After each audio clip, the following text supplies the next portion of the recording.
welcome to College Countdown. Thanks to Genesis. Welcome back to Notre Dame Stadium. Minute 31 to go before the break. There you see the radar coming through. But now some of the lightning. I had to sit through. Yeah, I do say that the radar's coming to our stadium, informing us that. Well, no, it wasn't. But it was like if you didn't see the lightning bolt somewhere close, like you just go, well, then it's not bad. It's too far away. So right now we're on the weather delay right now. Depending on the situation, kind of just how we don't condone it. We do not encourage it. Get some safety there, and so they will do that until the lightning has passed there, which gives us an opportunity to talk about what we saw in the first half. And so, Chris, I'm going to start with you on this one.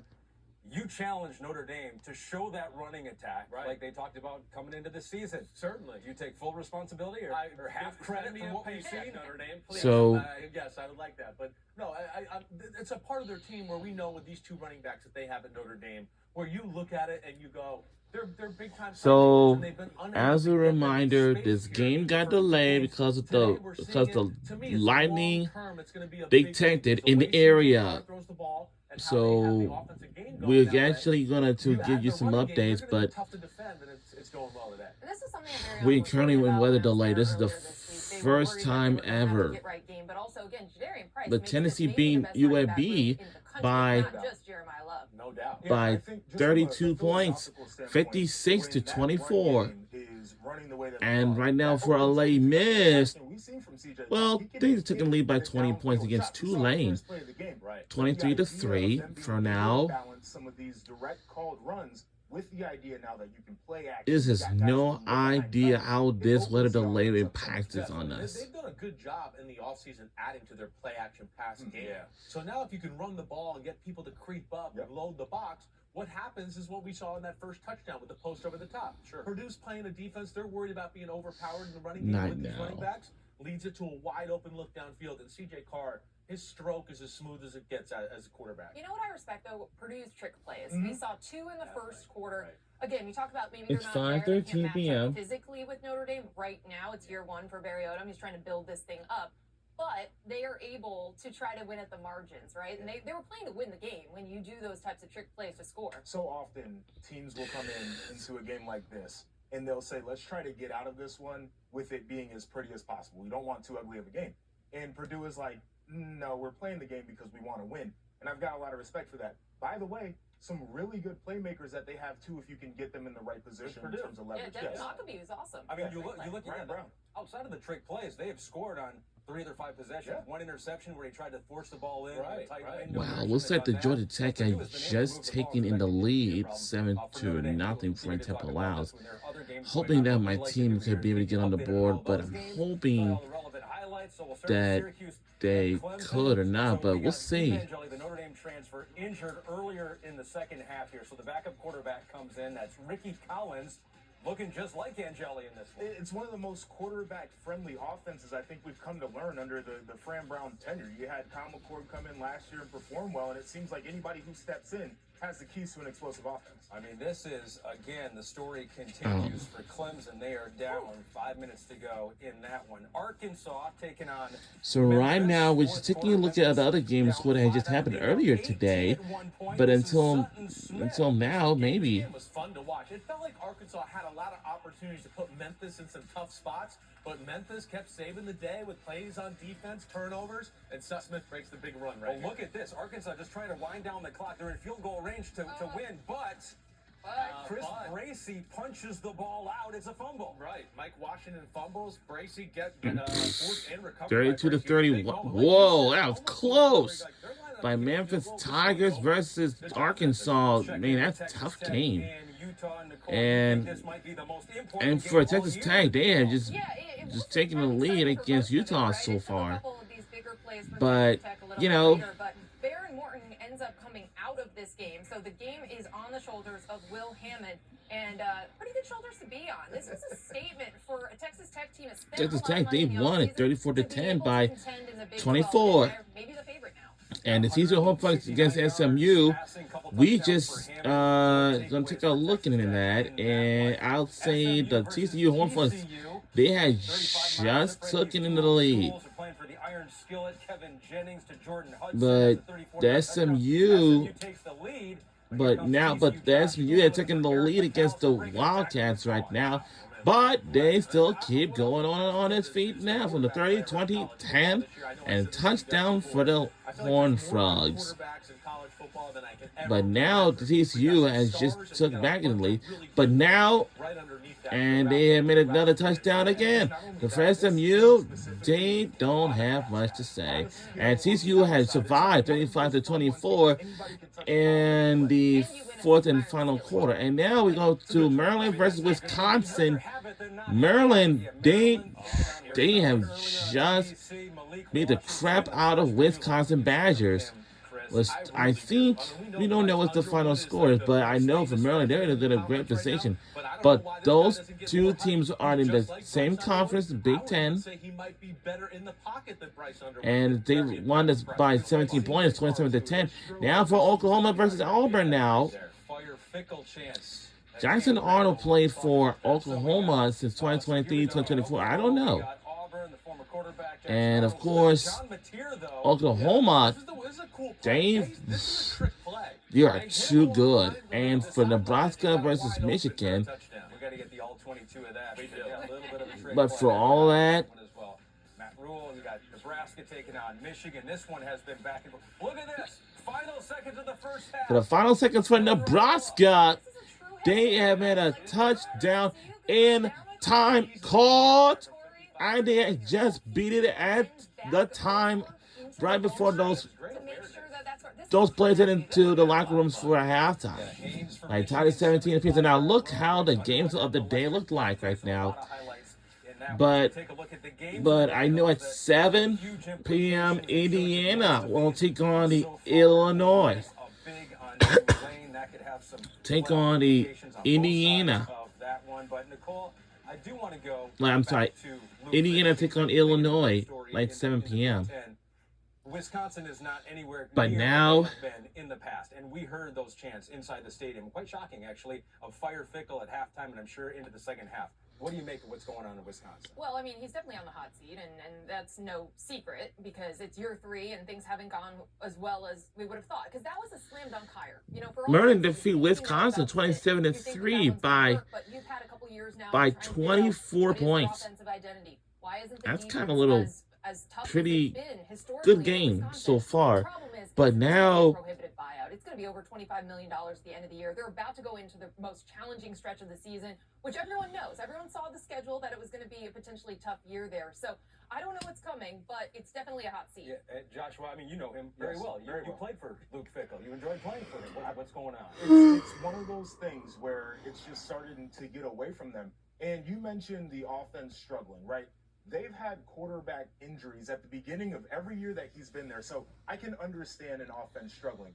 Defense has been good in the front. They don't have the horses in the back end. I think the thing that bothered me the most today watching that game was the special teams there. Right? Now, Luke Fickell was a guy when he was coaching. We are only near the final stretch of the last week of September. Unless they were a great special teams player. But yeah, but it's not, well, Monday's not the last Monday yet, but on the 29th it is. The 30th will be it. Because it's month of September, and now we'll do it. And we'll say goodbye to September, and then October will be here. October, as all you know, Halloween's coming up. Never happened for them there yet, partly because of what Josh was talking about, but certainly, I mean, you look back at it and go, the way they used to play was a little bit more effective than this spread offense. Let me flip it a little bit here. Maryland might actually be pretty good. And that quarterback's pretty good. And you look at their schedule, they could rack up some serious wins. Yeah, I mean, they're definitely going to go bowling. You know, barring injury. Don't want to jinx anything. October and November. Yes, they do. They have Don't let the mush on them, all right? Okay, all right. I'm not trying to mush them. Yes, they have looked very good in September in the past, but there are a lot of games against matchup opponents, as Joshua likes to call them, that are winnable games. Actually, Wisconsin defeat, Maryland defeat Wisconsin 27-10, like earlier today. I think he likes his coordinators a ton, which really matters. And I think he's having fun coaching right now. You can see it on the sideline. I think that matters for him as well. You got the face of your franchise, like you said. It's Malik Washington. He's special. So right now, the head coach just want to let all of you know that we are in the weather delay. right? They got a lot of young freshmen. And there of that can course, contribute and play we will already. eventually I give mean, you the some, future's bright. I mean, of course, we'll this year let may you not know be what chance, the I think just update big will be, picture, but, you gotta be you obsessed know, with Number one constant for Maryland. They have had a lot of talent that's come through there into Yeah. the NFL, but Right. certainly if they avoid the lull in the second half that Joshua reminds us of, perhaps this could be a better year for them. We got a score alert with our Clemson and Syracuse game. This is Cade Klubnik. And now trying to let's come take a back. look at Clemson Syracuse down a couple scores, Clemson 5 game. minutes to go. Syracuse But now, interception. and turned away, picked off, So much struggle on the and offense. of They can't run the ball course, consistently. Syracuse has Big just plays in the pass got the offense. ball That's back. the issue. There's a score alert with that. Right. He's a good player, but at this point, he kind of is what he is. What happened to the offensive line? What happened to the running backs? Right. What's happened to the wide receivers? Yeah. You know, that's the question for Clemson. It's been a multi-year question, and we used to talk about it and just say, well, Dabo needs to go in the portal. He needs to address these needs. Then he says, okay, well, develop guys, or we did get a couple of guys. He dipped his toe into the portal, and you still have the same problems. Plus, now the defense that usually is a backbone It's for a staple. Clemson Right. is not. And Not they at all. have They guys got- that they're going to play on Sunday in a defense that is Top giving up 15 a picks. ton of yardage. Yes, that's Maybe it. 3. They might have 3. A couple on the defensive Yeah. line, quarterback. They could go in the top 15. I mean, we saw Georgia Tech overpower them. We saw Syracuse do whatever they wanted. I mean, wherever they Troy want. Run, smacked up pass, early just in up that and game. down the football field. Backup Starting quarterback, quarterbacks. backup Yeah, quarterback. Backup quarterbacks. quarterback, right. There's nothing working real well in Clemson right now. Yeah. And it's a mystery, and It's crazy. obviously the story midweek is Dabo Sweeney, and how much longer will they tolerate losing there? He says, if you want to win, you got to keep me around. He's going to Yeah. keep coaching. There's an interesting thing about that though, because Dabo has done the stump in the past, and it's reinvigorated the locker room. Like, guys, get right. Right.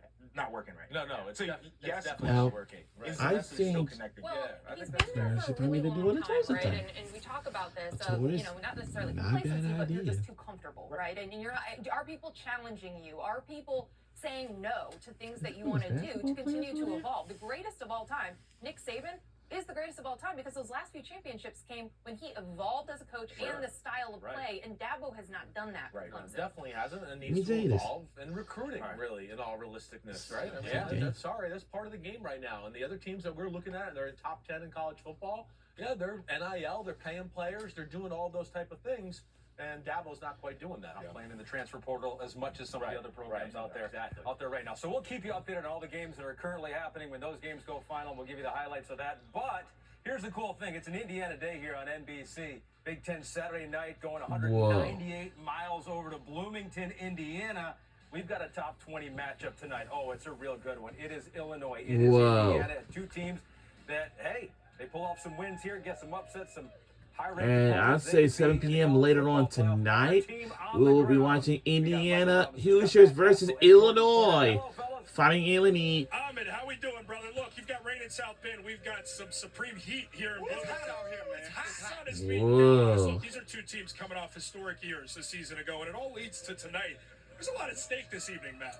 It is, and what I always refer to it as is a statement game because both these programs I'm just have like, been built up. yo. You talked about last season, but they don't want just one season and then go back to mediocrity. What they want to do is create program sustainability. And tonight, not only does it start Big Ten play, Mike Rob, but it actually sets them up for the rest of the year. Yeah, it does. Yeah, set them up for I'll the rest of the say year. Both that these programs will. are very much That similar. coverage Going to begins answer after your minute. question, I Yup, would say Indiana street credibility is what they're gonna versus earn Fighting on this Illinois field will, tonight, you just know. simply because if you look at the recruits, if you look at who both of these teams go after, they go after similar recruits, and it's going to help them in the recruiting trail Yeah, when they're I'm- trying to get the bigger guys because maybe they don't have the money or the assets. I'm that pretty the sure Michigans, Ohio I'm States, saying and this teams to like that you. have. So you gotta Luckily, win games my like plan tonight. today, Can't wait to watch. And the other part about Star this, thing it's on is national television. as For activated. both I these just programs. remember my And that's a big stage for all these young I men, remember. but also for these I coaches used and to buy where their magazine. programs at. So, And I can Mike see it. Brown, I want to lean into all. the similarity that you talk about there. The And these minimum two is, programs, you know, how do the see hours that it to can be so similar increase beyond just recruits? Well, it's very to simple. Number 1,000 one, both of these or more. programs, If after that's the they've case, had a 10-win or 11-win what you like to do? season, they haven't had much success the very next year. So you want to have the street credibility. You want to have the success of winning know. multiple years in a row. You know what I'm Gotta saying? make sure Because, these again, websites are you safe, don't but this one is necessarily really have the same safe. assets as some of the other Got bigger merchandises schools. and stuff like you that. want to be able to go and get those bigger recruits. And at the end of the day, I look at a team like Illinois. No, they I think I need to played do in something games small like this. They played first. ranked opponents. Last year, they beat 4 ranked opponents. So if I'm a I can kid in use that it Illinois in locker room, either. I'm coming in with a little confidence tonight, right? Because I played in these games. I know what it feels like, and I know what the anxiety is going to feel like. Matt, see. looking at these two quarterbacks, Fernando Mendoza is giving October, his team a lift at the quarterback November, position, and then you look at December. Illinois, they've got a special one too. This is a game that feels like the quarterbacks could decide it. There's no doubt about it. This is a game that What's both he these doing so quarterbacks have to commotion? play at a high level. We talked to Fernando I don't Mendoza know. yesterday, and he said he came here to get better because of the coaching at this level. He's at Cal. Oh, for me. He's got a lot of experience, but now it's on a big stage, and that's what he wanted to do. Again, he hasn't been tested, though. And today is going to be whether or not he can stand up against Big Ten competition, against better competition. And then you go to the other side, and you have Luke Altmaier. You're sweating a little bit. But Luke Altmaier's not. He's cool, calm, he's composed. And then this I'm guy, going to we were talking to Barry Lunny yesterday, his offensive coordinator, and he said the biggest asset that he has is his mind. He's smart. He can make all the throws, but he is a guy that's diligent about his preparation and comes into every game ready to rock and roll. That experiential knowledge, man. Like, you look at this Illinois team, they have a group of players that's been through this before, and I think that gives them a little bit of an advantage. as So far now, as managing let's the go out to emotions of the Bloomington, game. Now, Indiana, we when talked it's to hot, Coach Ignatius humidity as out there. well, and you hear the Because there will be a bravado, football the game bravado, at 7 and I p.m. think that's right one of those after things this that coverage because this team is has done been in those with bigger Notre matchups, Dame that's versus what- Illinois, you gotta but bring that to your team, but have it's your team believe what a in the delay coach. because of You that. have to go back to 1950. That was the last time these two teams were ranked playing against each other. It's Parents' Weekend. Yeah, They're everyone's Bloomington trying to cool themselves geographically off set up there, for you know what I most mean? fan bases to be here. It's going to be electric, this environment. We're getting some sweat towels for now. We send it back to you in the cool, chilly studio. The studio looks I was nice. gonna say that. I was gonna say that, Jordan. A It's towel. really I feel cool like a here. towel. We're comfortable, man. Yeah. We're really comfortable, guys. It could be a couple Yeah, I bet notches you lower. are. Maybe It's really hot. Maybe that napkin's not cutting. No, It's towel. not cutting it at all. It's a real towel. Close. The tool for the job. All right, we'll talk more about this game. Plus, gotta take a And break. right now, wow, the Things stadium is up. very We're not empty at this far moment. enough away. We'll tell you coming up next. And we'll be right back on the other side. That's crazy. Shocking.